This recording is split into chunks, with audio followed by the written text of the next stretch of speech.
Good morning, and welcome to Redeemer Lutheran Church. I'm Pastor Gary Lodeholt. If you are not from the Columbia area, you most likely aren't familiar with where Redeemer is located. We are geographically advantaged in that we are very near the intersection of two interstates. We are easy to find and easy to get to, except the area where those two interstates come together has the well-deserved name of Malfunction Junction. It can be a traffic nightmare, and to make matters worse, we are in the very beginning stages of lane expansion, and for Malfunction Junction itself, they are planning to stack the lanes and build up to improve things. Hopefully. And if traffic is bad now, when all that construction really gets underway, I anticipate the congestion will be horrific.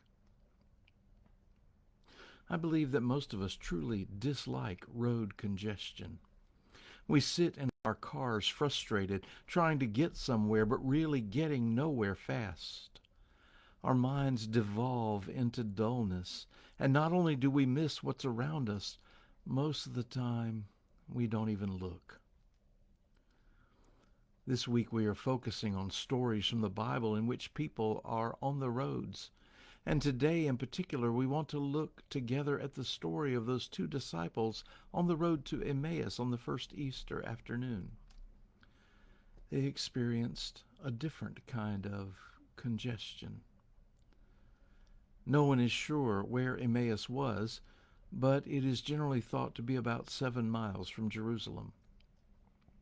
These two were walking along talking about all that had happened to Jesus, leading to his death, and even how some had reported seeing Jesus risen.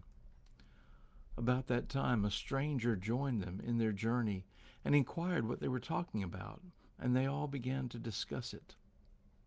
The stranger didn't seem astonished at all at what they said, and instead opened their minds to understand how all this was prophesied in Scripture and was God's plan for the salvation of the world. When they reached Emmaus, these two astonished believers invited the stranger to have a meal with them, and in the meal the stranger took bread, blessed it, broke it, and gave it to them. And in that moment their eyes were opened, and they realized that it was the risen Jesus himself. I like how this story speaks of the risen Jesus among us, but we so often fail to see.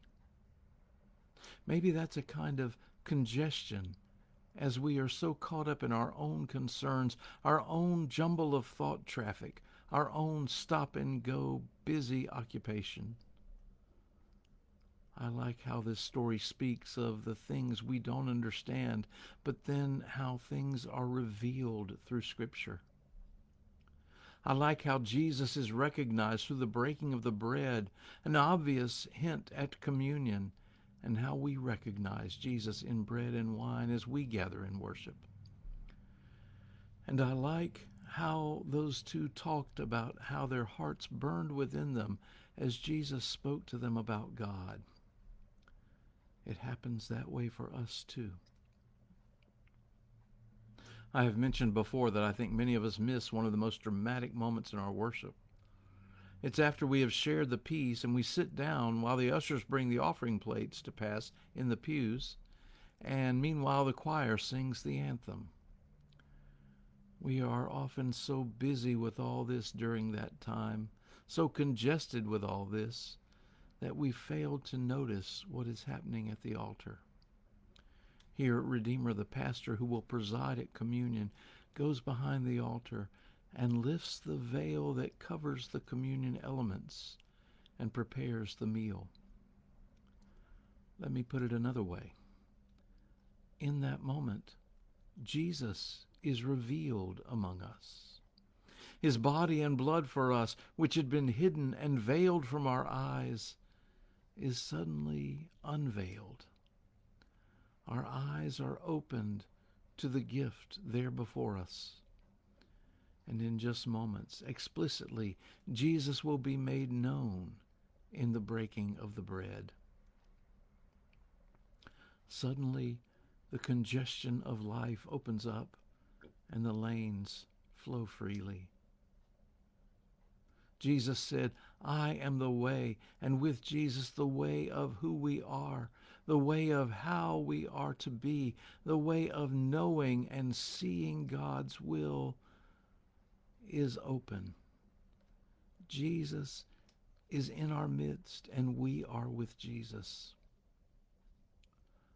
Our lives are too often beset with malfunction junctions. Take the road Jesus is on instead. Thanks for watching, and remember to let this day belong to God.